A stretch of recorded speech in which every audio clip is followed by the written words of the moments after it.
This is Josiah Plays Game Design. I'm working on my own tabletop RPG. Been working on it for a week or so.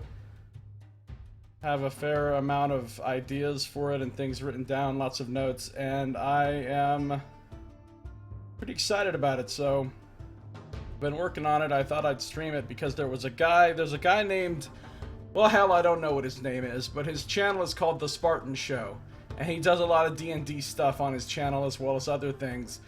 So I've seen him a couple of times working on his D&D setting and streaming that as a social event, and I thought I could do that. I mean, I'm working on this anyway. I'm working on this tonight, so why not throw the stream on and I can chat with people maybe while I'm doing it. Answer questions about it. Or people just might want to bullshit with me about unrelated things. I don't know. And I'm recording it just because I thought, you know what, I could throw this on YouTube. Somebody might be interested. Or they might not. So I'm just going to be working on my thing here. And if anybody comes into the chat and wants to talk about it, we can. But what I'm doing right now is I'm just finishing up this little section. The game doesn't have classes per se. It's a classless, point-based RPG as far as character creation. You know, it's skill-based, and you buy your skills and your magics and so forth with points. You're not locked into a certain class. There's not like a class that has certain abilities, but there are these sort of archetypal roles for the types of characters that are in the game world, and they're called sodalities. They're basically they'd be like the equivalent of unions or guilds, and there's a certain selection of magical knowledge and skill knowledge that's required to officially join one of these sodalities and be like a recognized official whatever. And right now I don't have names for them yet. I'm gonna give each one a unique name that's gonna be hopefully a little bit more world specific and not just generic fantasy titles. But the point is to be recognized as an official licensed sort of member of that sodality. You kind of have to be part of it. Even if you've got the skills, I mean, you can be there. The last thing is called heterodox. There's 30 of these, and the 30th one is heterodox, which is when you're not a part of any sodality at all. And when you choose to make your character heterodox, you do not have to pick any specific types of magic or any specific skills. You just choose whatever you want. But then your character is not part of one of these orders or guilds, so to speak. So, you know, you might be a really good plumber, like, to use a real world analogy, you might be a really good plumber, but if you're not like a licensed plumber and part of the plumbers union or whatever, then people might not want to hire you or might not, you know, respect you for what you do unless you prove yourself. So it's kind of like that. So you can choose one of these sodalities in the beginning. It sounds like my music is a little bit too loud. You may recognize this music. It's Kevin MacLeod, by the way. All royalty-free music from Kevin MacLeod, aka Incompetech.com. I use this music for my D&D games. I use it for my Lone Wolf books. And now I'm using it for this, just so that it's not just total silence in the background. So what I'm doing is I'm going through and I've defined 30 of these, or 29, plus the one that is the, you know, none at all. And I have names here that are kind of just meant to be shorthand descriptive for me so that I know what kind of thing it is. These aren't, like I said, these aren't going to be the actual names. Druids are not going to actually be called druids in the setting, but they're going to functionally be, you know, similar to what you'd expect from a druidic type character in another world. And I have 6 types of magic for each one. Now, I should back up a little bit here. First of all the PCs in this world have magic. There are 21 different types of magic, and here they are. And you choose 6 to start off with, and you could learn more later on, or you might not want to learn more, whatever.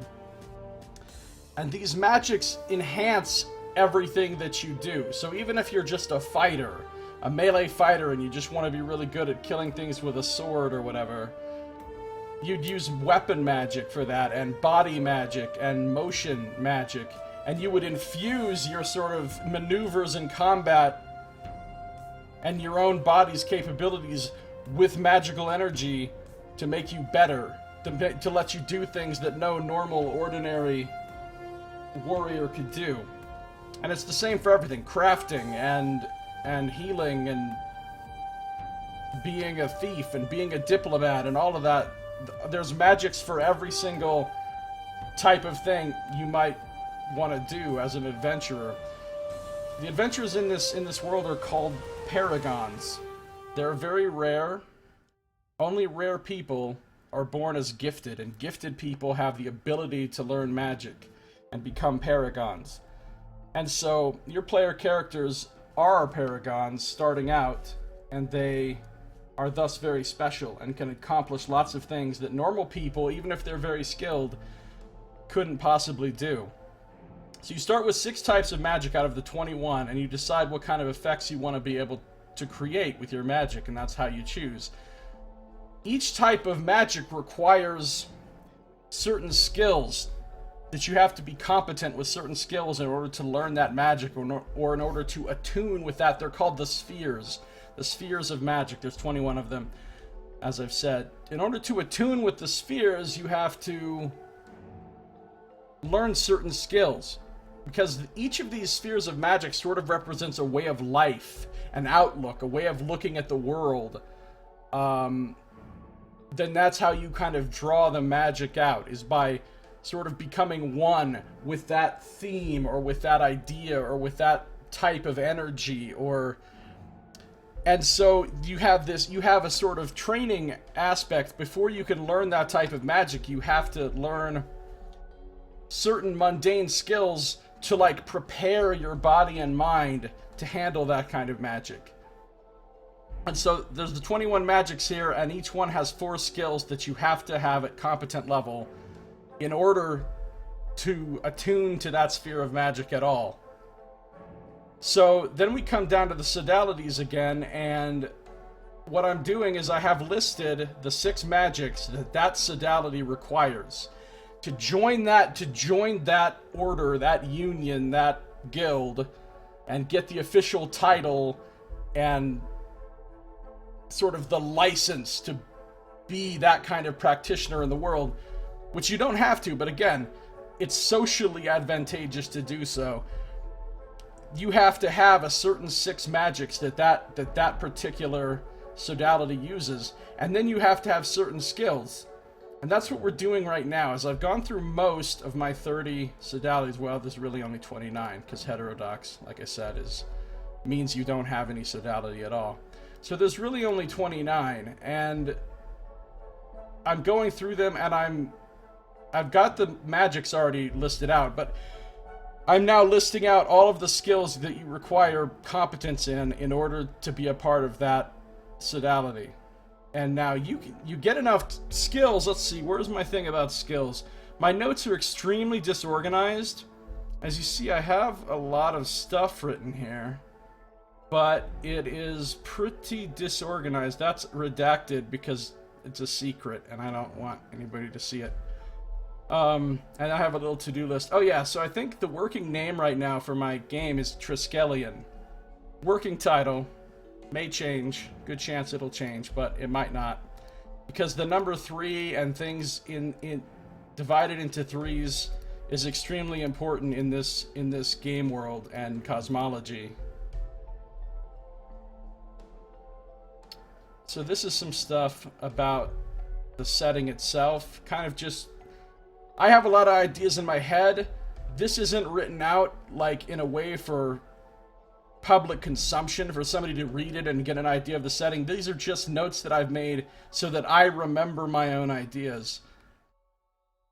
And then most of the rest of this is about the mechanics, the actual system itself.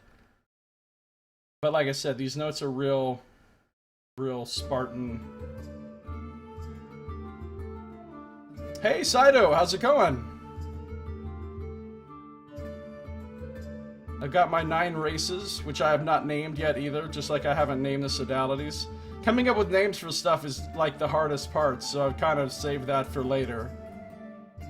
More stuff about the mechanics, the 12 stats. I've got 12 stats, 6 physical and 6 mental, and I've got my 60 skills. Everything in this game is a skill roll. Everything. There is no kind of roll you will ever make in the game that is not a skill roll. And all skill rolls work exactly the same way. So there's only one mechanic for every single thing you ever do. Which I think keeps things kind of simple. Oh yeah, here we have the skills. So I'm doing pretty good, Saito. I'm working on my game here and I just decided, what the hell, why not stream it a little bit? So skills have 4 ranks: competent, expert, master, and grandmaster. And they become increasingly more expensive in terms of XP or character points or whatever I decide to call the points to get. Starting out as a brand new character, you get 36 skills at competent rank and 6 additional skills at expert rank, and that's the only expert rank skills you can have when you start off. You can buy some extra skills because after you go through and you give points to your stats, and you give points to your skills, and you give points to your traits. Traits are kind of like special advantages, or like feats in D&D, or like perks in Fallout, something like that. You'll have some points for traits, and you'll have some points for knowledges. Knowledges are separate from skills. So after you spend all your points on all those things, and your character is essentially done, then you get an additional amount of starting XP with which to increase anything you want. You could use it to buff up your stats, you could use it to get more skills, you could use it to get more traits, whatever you want. The skill system is kind of like D&D 3.5e, but also quite different. I have some songs, I forgot, I have this, By the way, Saito, can you tell me what is on my desktop, just from what you can see right there? Hold on, I say that and then I'm about to cover it up, but this is not the playlist I usually use for Lone Wolf. This is a different playlist I made of Kevin MacLeod music that actually has a bunch more songs on it that aren't on the Lone Wolf playlist. And this is one of them. That's why this was not familiar to me. Because I've heard the Lone Wolf playlist a million times, but this one has like 20 more songs on it or something, and some of them sound... okay, so the skill system... Everything's a skill, like I said. So all the things that would be other kind of roles in a different game are all skills in this. Like, let's say you get poisoned or diseased and you want to make a, quote, saving throw against that like you would in D&D.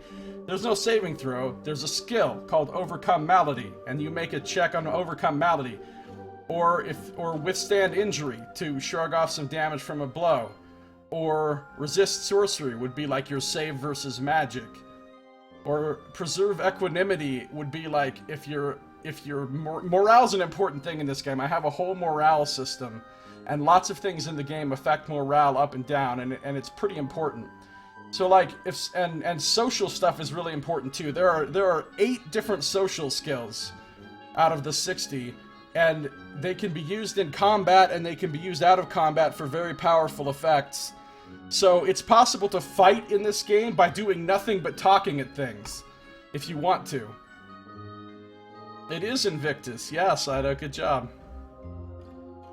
It is Invictus. This is my desktop.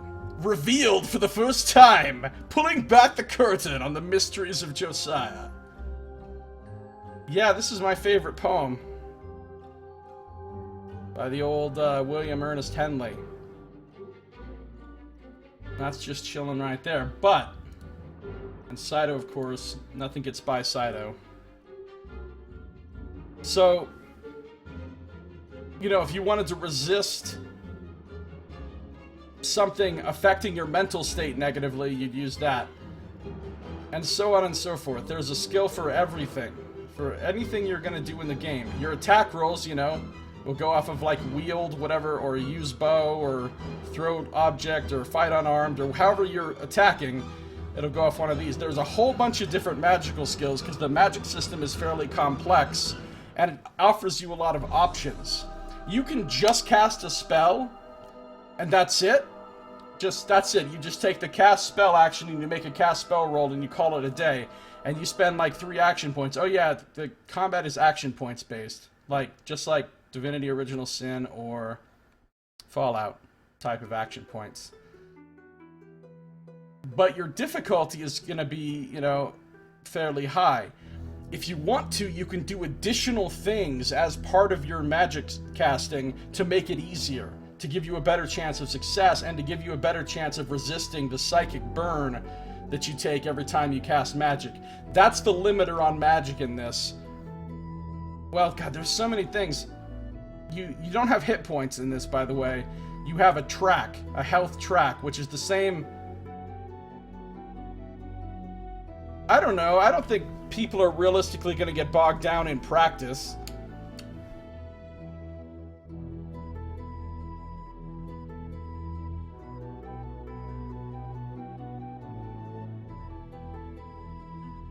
They allow you to do things in a lot of different ways, like the different...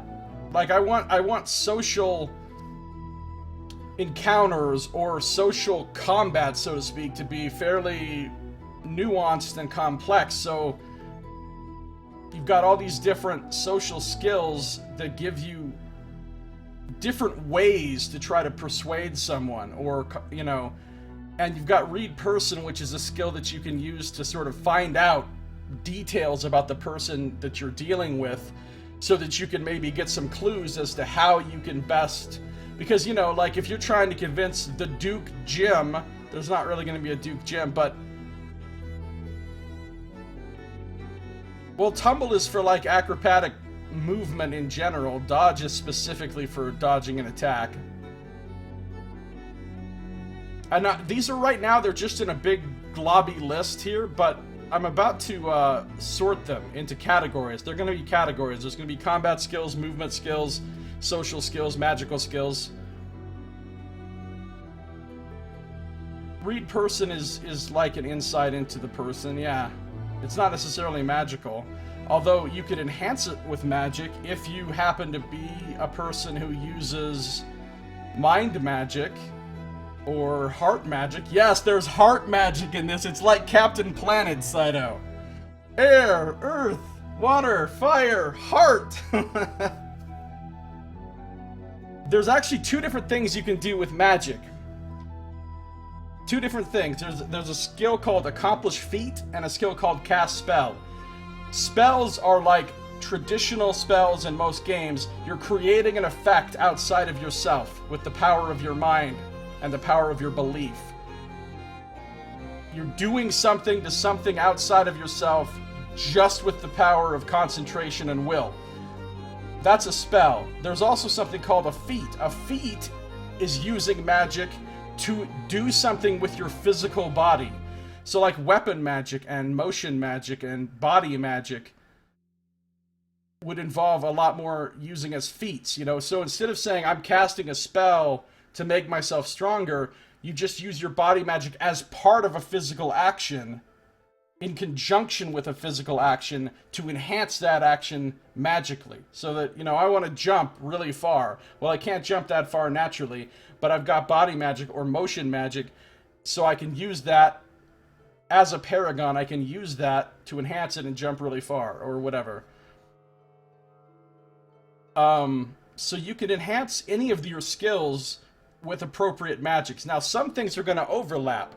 You might be able to use more than one type of magic to do a specific thing.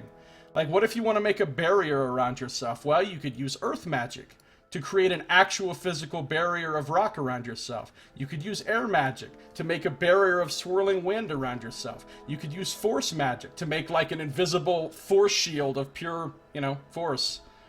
You could you know, you could maybe get creative and come up with other ways. Maybe you could use water magic to freeze into ice and make a barrier. Yeah, everyone is a wizard. Everyone is a wizard. Well, basically, it's like, the idea is like from a game called Earth Dawn. This setting and this game is pretty much 3 things rolled into one with a few new ideas of my own. Earth Dawn, Dark Sun, and an MMO called Chronicles of Spellborn.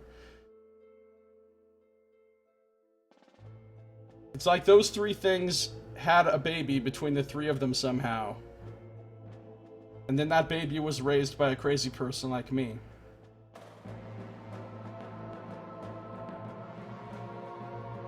So you can get creative, because, by the way, there are no spells. Everyone's a wizard, but there are no spells in the game. There's not a single spell or feat. You can do anything you want with your magic, as long as it falls within the bailiwick of that type of magic. And as long as you can make a skill roll successful enough based on a difficulty, which will be set based on how strong of a thing you're trying to do. Be like, I want to nuke a city off the map. Well, fine, you can, but it's going to be impossible difficulty, or maybe Herculean difficulty, which is going to give you such a huge penalty to your roll as a starting out character that you could functionally never actually succeed. But if you stack up enough bonuses by getting more skilled, by getting better at your magic, by getting your morale really high, by finding maybe an item that helps you, by, you know, various things, by raising your appropriate stats to the max they can be, if you've maxed out every bonus you can get, possibly, then all of a sudden, you can actually do impossible difficulty things. No, there are no gnomes. And there are no elves, and there are no dwarves, and there are no halflings. There are no standard fantasy races whatsoever. I've invented my own 9 races, which I've tried to make them not fit into any particular tropes.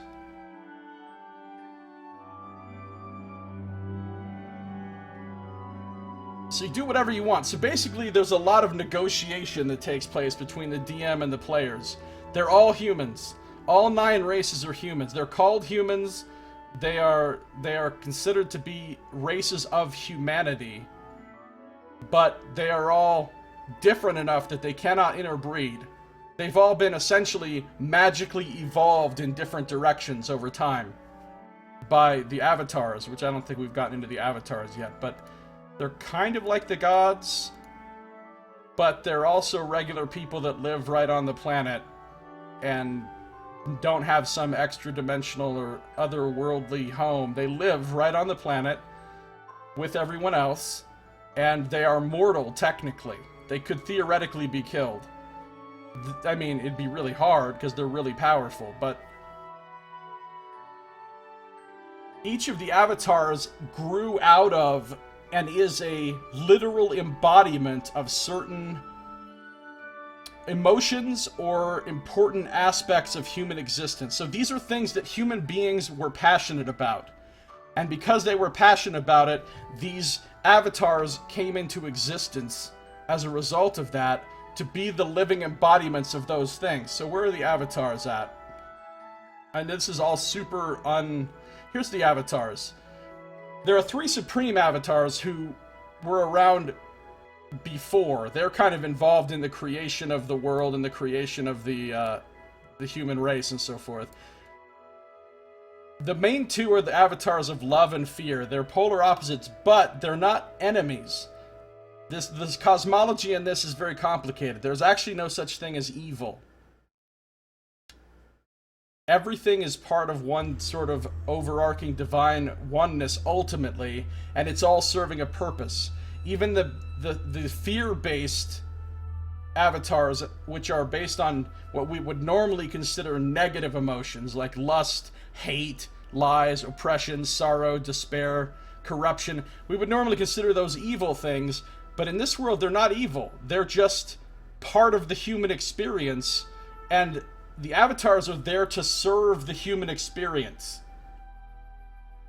They're there to help and encourage and guide and empower humans to experience their lives and their world the way that they are meant to. No, there's no elves in Animus. There's no regular fantasy races in this. There is one race that does have pointed ears, but they're nothing like elves. They're dark-skinned, they're big and buff, they're human, they look exactly like humans, except for the fact that their ears happen to be pointed. I mean, and their culture is not elven in any way. No, the avatars weren't regular people. They were formed. They were formed after the creation of humans, but they weren't like actual people that just became avatars. So the avatars are kind of like gods. A lot of people worship, and each of them rules their own city-state. Now, this didn't used to be this way, but since the world was shattered... Oh yeah, the world was shattered. And now the world in this game is just a whole bunch of floating chunks of rock called scintillae that are floating and drifting in this magical vortex storm called the Weird. And they're just floating in this, and there's 27 of them, and people sail between them on flying ships. So since the world was shattered and there was kind of a reboot of the world, the avatars decided to take a more active role in helping to manage humanity, and so each of them now rules their own domain. There's no big kingdoms in this. There's no kingdoms, there's no empires. There are small city-states, which each have their own little domain, and then there's a lot of wilderness and wasteland in between them that isn't really ruled by anyone. So each one has their own, and they made an agreement after the shattering of the world. They have certain rules. They never directly interfere with one another or one another's domains. They never spawn progeny with mortals, and they can only enter one another's city-states with permission. So the avatars are not at war with each other. Like, you would think, oh, the avatar of you know, the avatar of freedom and the avatar of oppression would be fighting each other. They don't fight each other. They both just do their own thing. They have their own domain, and people that want to gravitate towards those ideals or those emotions go there and serve them and live in their area. But they also wander the world, because avatars can be in more than one place at the same time, because they are godlike beings. So one part of the avatar is always in their city, but there could be multiple other versions of the avatar roaming around, just kind of like getting involved in things in relatively small scale ways.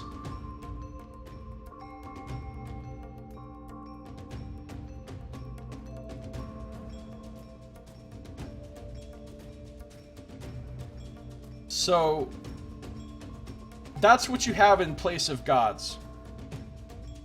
But you can literally go, I mean, you can just go meet them if you want. If you revere a certain avatar, and a lot of people don't revere a certain avatar. They just revere all of them, or they revere a certain group of them. Anyway, Love and Fear were the first two, and they're really where all the power is. If you look at who are really above all, like actual gods, it's the supreme avatars of Love and Fear, and then together they created the avatar of humanity, who's like a half and half kind of thing, right? You know, the humanity is the essence of both love and fear combined, kind of like a yin-yang. Those are the three supreme avatars, and each one of them has 9 avatars under them that fall into under there. And there used to be a lot more avatars before the shattering of the world, but now the ones that are left have sort of subsumed some of the role or some of the portfolio of the ones that used to be around. Like, there was an avatar of Fortune, but now that avatar is gone, and so Fortune is now subsumed within the avatar of Chaos, and so forth. No mortal bastards. Okay, so basically in this game, Earth Dawn, you had these things called the Passions. The Passions were kind of like their equivalent of the gods, except for they walked the world, and they were a lot like my avatars. My avatars are based pretty similarly on the Passions from Earth Dawn. And in that world, there were these things called adepts, and adepts were just mortals who had magical power, and who used their magical power to enhance their career or their skills no matter what they did. And so my paragons in my system are like adepts from Earth Dawn. And each character, each paragon, draws their power from one specific avatar. You were literally born with a gift of magical capability from one specific avatar. Either because one of your parents, well, yeah, almost always because one of your parents or maybe an ancestor was somebody that was highly attuned to that avatar, and so they're giving the blessing to the descendants or to the bloodline, saying, but the interesting thing is, you don't have to serve that avatar in any way. They're not going to come checking up on you, and like, they're not going to punish you or get mad if you don't even care about them. And you can use any type of magic no matter who your patron avatar is. So your patron avatar could be peace. You could have been gifted with your magic from the avatar of peace, and you could just be like, whatever, I'm taking weapon magic, death magic, entropy magic. I'm just going to go kick a lot of ass, even though you're getting your power from the avatar of peace. But when you behave in ways that are in accordance with the portfolio of procrastination, I don't know, that's a good question. When you behave in ways that are in accordance with your patron avatar, you develop more, what's the word I used? I literally just looked this word up. You develop more, consonants. There are no other big cities. There are lots of little towns and lots of tribes and stuff, but all of the big cities in the world, and you know, there's 27 avatars, plus 3 for the supreme avatars, but the supreme avatars don't live on the planet. They don't have their own cities. They're like more overseers over the whole thing. But the 27 each have their own city-states, so that's 27 city-states, which is quite a lot. And then, you know, there's endless, like, little small towns and stuff, which aren't ruled by anybody, unless they're really close to one of the city-states, in which case they could be. Now, that doesn't mean people don't go to war. People go to war all the time. The avatars don't go to war. So there is war in the world, as groups of humans want to edge out other groups of humans or take control of bigger areas or whatever, and they're constantly fighting each other. But the avatars themselves don't directly get involved in these wars, and they don't ever order their people to go make war on anybody. Even the Avatar of War. The Avatar of War encourages war, and the people who love and revere the Avatar of War like to go get involved in wars and conflicts and even try to start wars and conflicts. But the Avatar of War, him or herself, I haven't decided on gender on all the avatars, isn't making war, per se. He's just encouraging humans that are of like mind to make war, because it's part of the human experience that people were passionate about.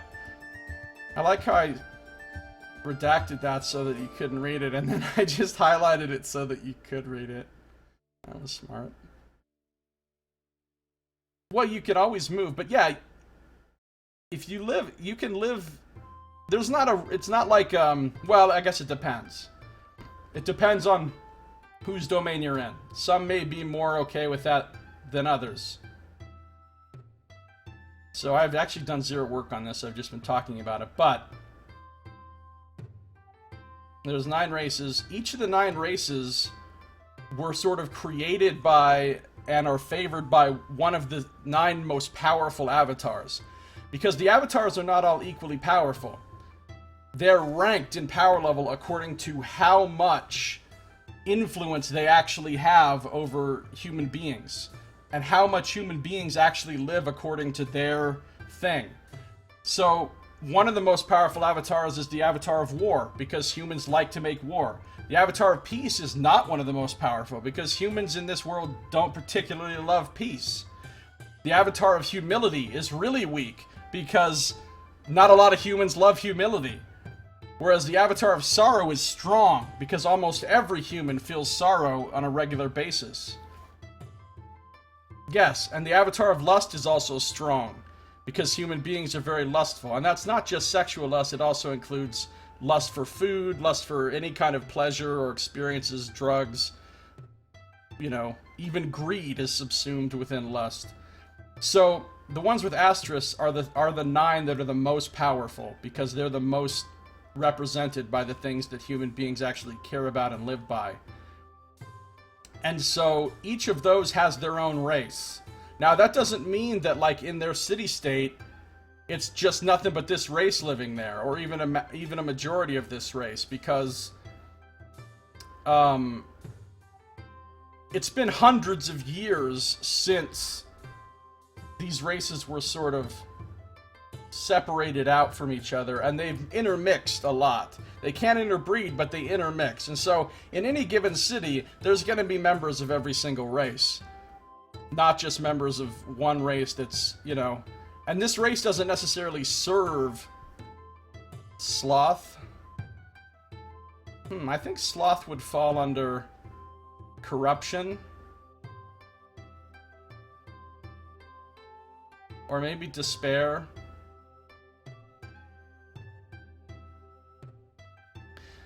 Well, there is the One. The One is... It's not like it's an entity outside of everything. The One is everything. It is everything.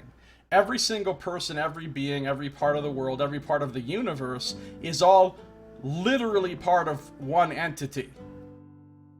And that entity is what originally created everything, or created the beings that created everything. And that entity still exists, but it's on a realm of absolute, where nothing exists but it.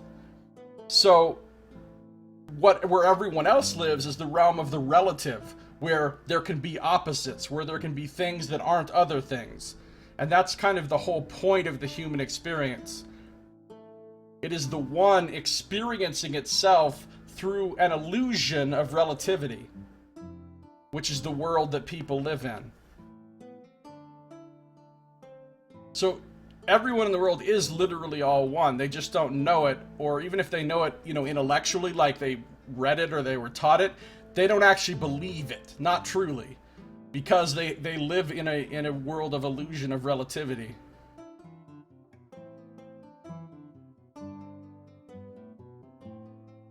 So yeah, and the races, the ones that are more powerful, have a bigger percentage of the population. The race of industry has 20% of the whole world's population, because industry is a very important thing to humans. Building stuff, you know, making stuff. And industry includes agriculture in this context.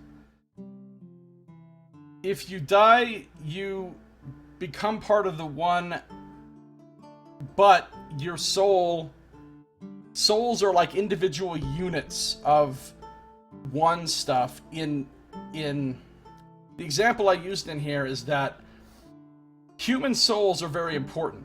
They're unlike any other type of creature that might exist in the universe, because they are individual, highly concentrated little chunks of pure One stuff, whereas everything else around them is like a broth of just residue, right? So it's like if you had a soup and you have the chunks of meat, that's what humans are.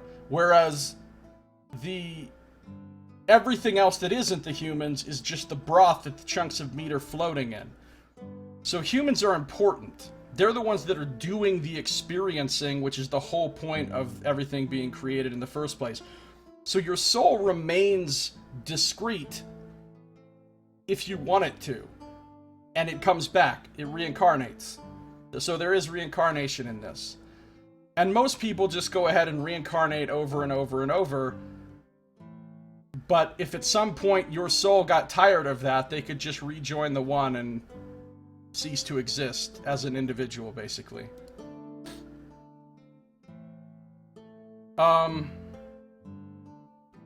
So that's kind of how the world works.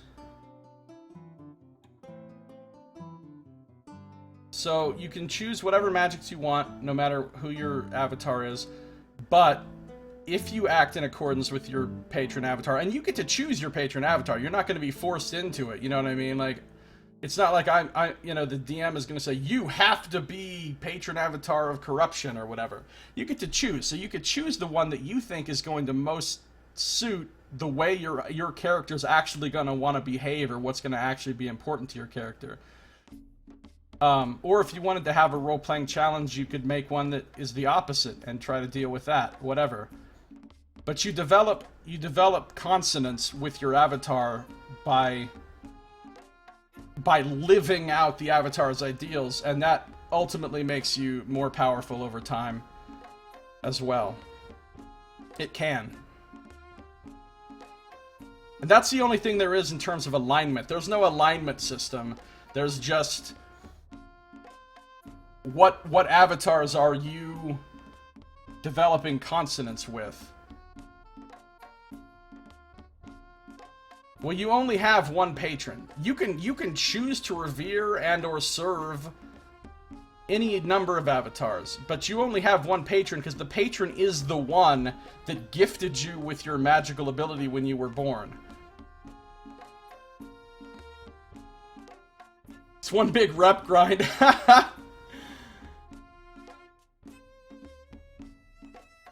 Well, you don't have to serve any avatars. Whatever you do, your actions are going to...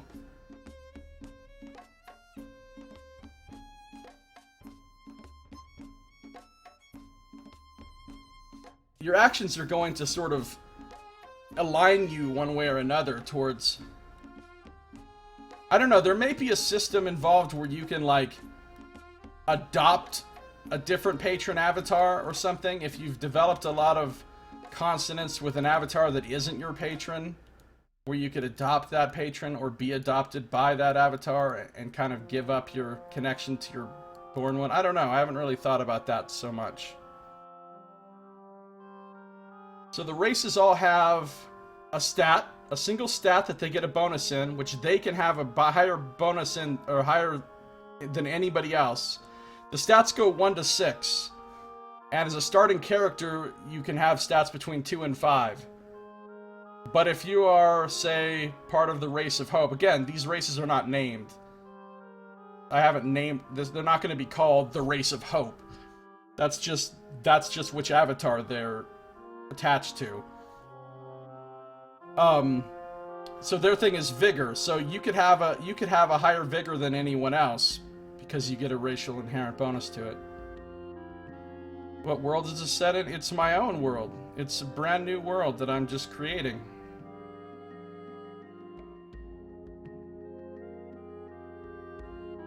So then there's a lot of other mechanics stuff. But let's go back to what I was actually doing.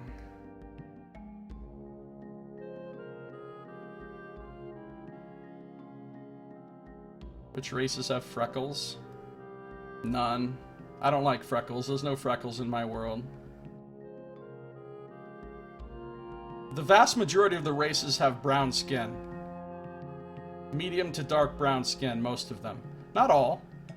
There's one race that has orangish to reddish skin. There's one race that has bluish to purplish skin. There's a race that has bone white skin.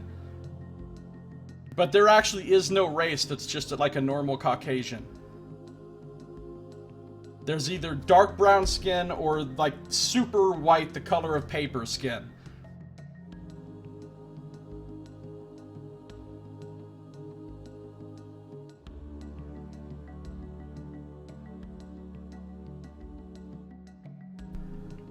It's a desert world. Mostly. Oh yeah, the other thing about these chunks of rock that are floating around that people live on is most of them are hollow and have a whole ecosystem of their own on the inside. And so a lot of people live on the inside of the Scintilla instead of on the outside. Yeah, there is a jet black actually. There's one race that has jet black to gray. They start out with gray skin when they're born. As they come towards adulthood, it gets darker and darker and darker. When they're an adult, their skin is completely black. And then very slowly, because they're very long-lived, very slowly, it lightens over time. So when they're super old, their skin is gray again. But for most of their adulthood, it's jet black.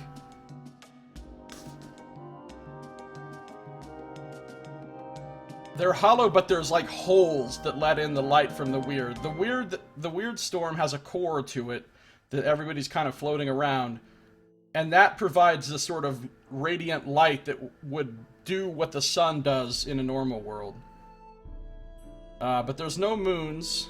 You can't see the stars because you're within a field of glowing, shifting, churning, magical energy. So that's what you see when you look up in the sky. You can't actually see past that to where the stars would be, unless you sailed in a flying ship. Unless you sailed to the very edge of the weird, then you could look out and see the stars. The flying ships are really common. They're not just for special people. I mean, there's tons of flying ships. Everybody's using flying ships all the time. Race has the most luxurious beards. Oh, that would be, I think, the race of wisdom. Again, not their actual name. Yeah, the Sapiens race, they're hirsute. That's their special physical trait. And they have huge beards. These are all humans. They all look just like humans, except they all have one thing. Well, some of their one things are things that a normal human could have also. Like, the race of freedom is very tall. That's very tall as in taller than a human would normally be. You know, like 7.5 feet tall or to 8 feet tall. Very tall. And there is one short race, but they're not going to be as... They're probably not 7.5 feet tall. They're probably like 7 feet tall. But there is one short race, which isn't going to be as short as the short races in D&D. It's just... They're just shorter than the other races, but they're not like fucking halflings or something. The race of wisdom is just a race of Deckard Canes. Stay a while and listen. Yeah. But other than that, they're all just humans, but some of them have special features, like the race of sorrow has horns. They're like humans with horns. And the race of lust has no hair. The race of war have claws and fangs that they can fight with. But other than that, they look like humans. They're not furry, they don't have leathery skin, anything like that. And the race of mortality has scaly skin. But they're not like snake people. They don't look like snakes, they don't have fangs, they don't have weird snake eyes or snake noses or, you know, forked tongues. They just happen to have scaly skin, and they shed their skin like a snake. But other than that, they just look like normal people whose skin happens to be scaly. So what I was actually working on here, the magic system is really cool.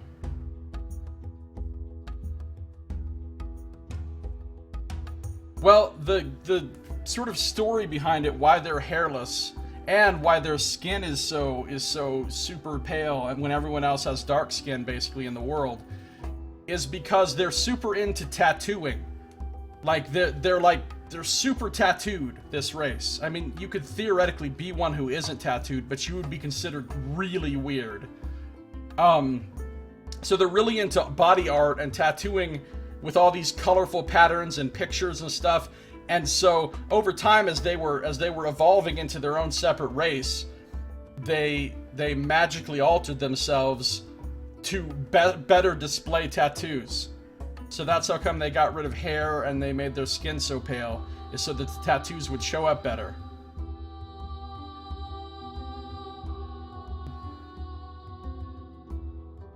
Yeah, these races have been basically formed. There used to be just one progenitor race of humans, and they were all the same, you know. But then over time, they grew apart into their own cultures, and those cultures valued different things, and those cultures attuned themselves more to certain avatars. So that avatar, plus the magic users within the race itself, over time changed them to be more... Basically, they changed to be more like what their avatar is like. I like redheads, don't get me wrong, Anonymous. A lot of people have red hair in this. Even though they have brown skin, they have red hair. I think that's a cool combo. So there will be lots of red hair. Alright, so this is what I'm actually working on right now. Been doing this for 50 minutes now, and I haven't actually done a single bit of work, per se. I'm finishing my sodalities. I don't know if anybody was here when I explained what they are, but they're basically like official professional unions for different types of paragons, which are magic-using people. You could just put together any 6 types of magic, or more types, or less types, and any skills you want, and be a heterodox, and you're still a paragon. And people are gonna be like, oh shit, you're a paragon, that's a big deal. But you're not an official anything else. You're just a freelancer. You're just, nobody knows what you can do if you're heterodox. Whereas, and again, these are not the names we're going to be using. These are just shorthand names for me right now so that I understand what the character of the thing is. But like a monk. Unless you're an actual member of the monk sodality, you're not an official monk. You're not a licensed monk. I mean, it sounds stupid to have a licensed monk, but you know what I mean? Like, the people aren't going to respect you as a legit monk. Even if your skills are almost exactly the same as what a monk would have, you know, you're not an official monk, or an official assassin, or an official priest, or whatever. And you can always join one of these later in the game, too. You can only be one, though. Even if you had all the skills for 2 of them, which would be difficult, you can only be one because they're actual organizations, and they'll only let you be part of one of those organizations. Monks get Natalie's or Sharona's to assist them? I don't know. I haven't thought that far ahead.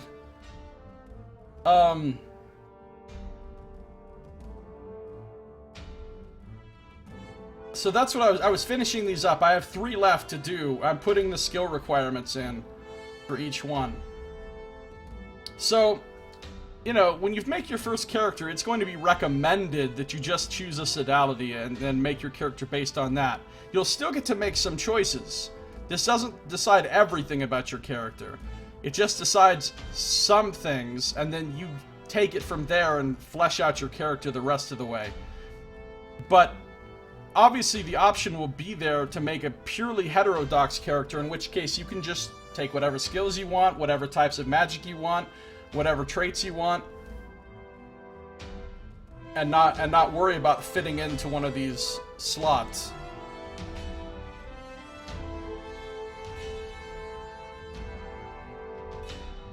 I don't think any of them are especially noob friendly, because every class is pretty much equally complex. Every class is a magic using class, and the magic system works the same for everybody. So it's really just a matter of what flavor of magic do you want to use. Do you want to be fighting in melee and enhancing your ability to do that? Do you want to be fighting with a ranged weapon and enhancing your ability to do that? Or do you just want to use spells on people and not fight with weapons? Or do you want to do both? There's one here called, this one's for you, Saito, the Mage Blade / Spell Sword. This is the classic fighter mage.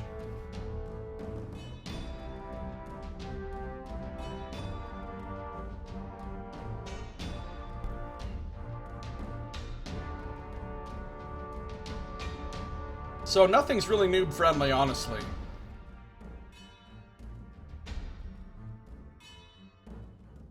So anyway, this is what I'm doing. So the way this works is I've copied some stuff over here into this other thing on this other window, because so I can access it without, you know, scrolling up and down a whole lot in this one. So the Warlord / Commander sodality requires weapon magic, and weapon magic requires these skills. So the sodality, I almost said class, but they're not really classes because you don't have to take one. And none of them have their own unique special abilities either. They're just like a package of a certain selection of magics and skills.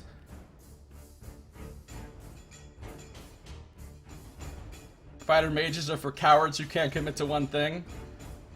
So weapon magic requires parry, fight unarmed, one of these, the 3 wields, and one of these for the ranged weapons.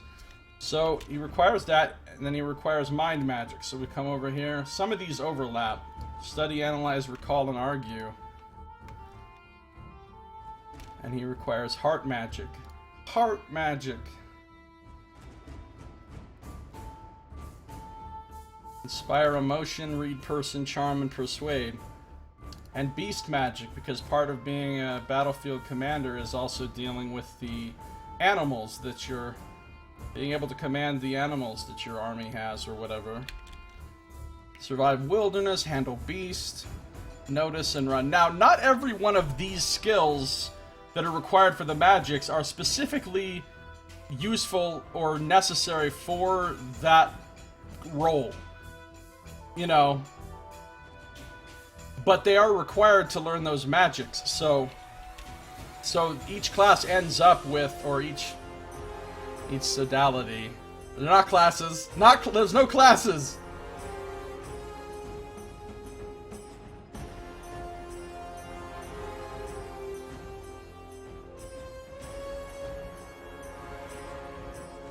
Body. Lift, push, practice. And see, since I already have fight unarmed, I don't need to add it again. And vision. Notice, I already have notice. I already have it. Analyze. I don't have intuit or discern detail. And then after that, I add the standard magic skills. Basically, everyone needs these skills. You might not need every one of them. You might choose only accomplish feat or only cast spell and not both. You might choose to forego resist sorcery. But basically, everyone is going to have all of these skills right here, or all of them except for one or two. Because these are how you use your shit. So he's got to have all of those.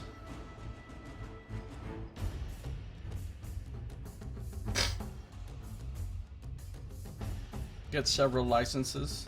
Can you multi-class? No. Yeah, heterodox would be like multi-class. But you can only actually be a member in good standing of one of those organizations. Now you could quit one and go join the others. It's not like you'd lose your skills. It's not like D&D. I mean, your skills aren't tied to being a part of one of these groups. Being a part of the group is an entirely social benefit. Like being a part of a union. If you quit your union, you wouldn't stop knowing how to be a good plumber. You just wouldn't enjoy the social advantages of being in the plumbers union. Yeah, there is fighter mage. Again, these are not the actual names, but right now what it's called is where is it? Mage blade / spell sword. That's the fighter mage. You've got weapon, motion, and body, which are the three core magics for a fighter, for a melee fighter, and fire, air, and force, which are the three most sort of iconic wizard schools, typically.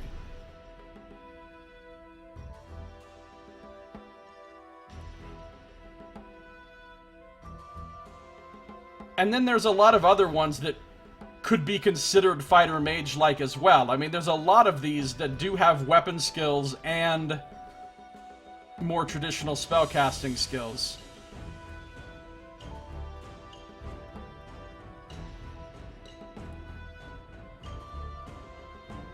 This one is crafter smith. This is for people who want to make awesome items.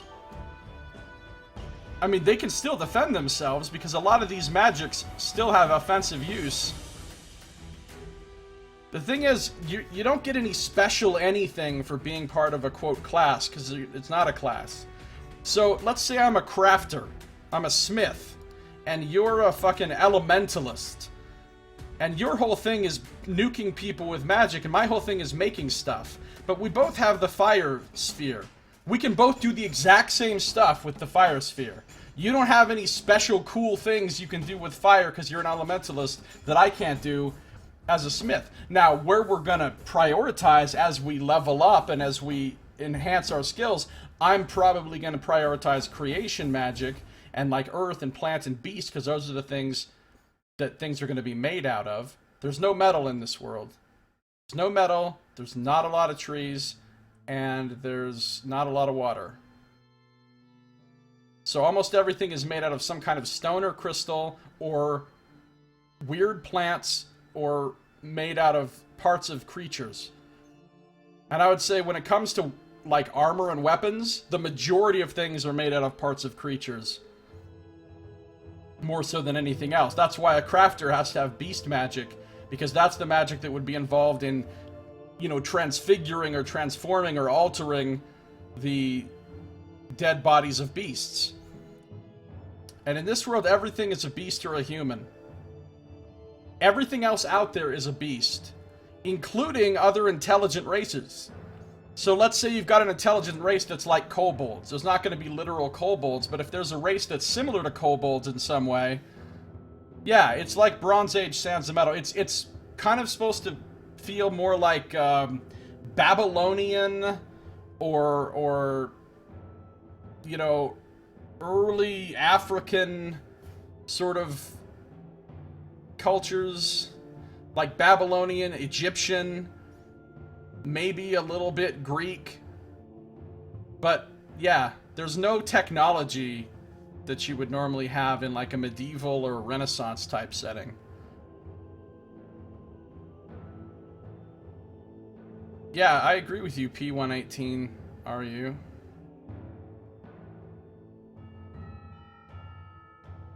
And, you know, again, the crafter can defend himself. He's got earth magic, he's got fire magic, he's got beast magic, he could take control of beasts in combat.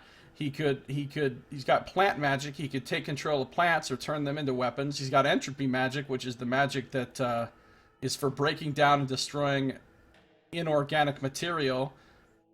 He's got creation, which he could use to create things on the fly in the middle of combat, or in a larger scale, with, you know, using with the craft item skill and some work and some time, he could make everybody in the parties or just his own armor and weapons better. He could create, you know, cool items for people to use, you know what I mean? So, like, this guy's not going to be useless.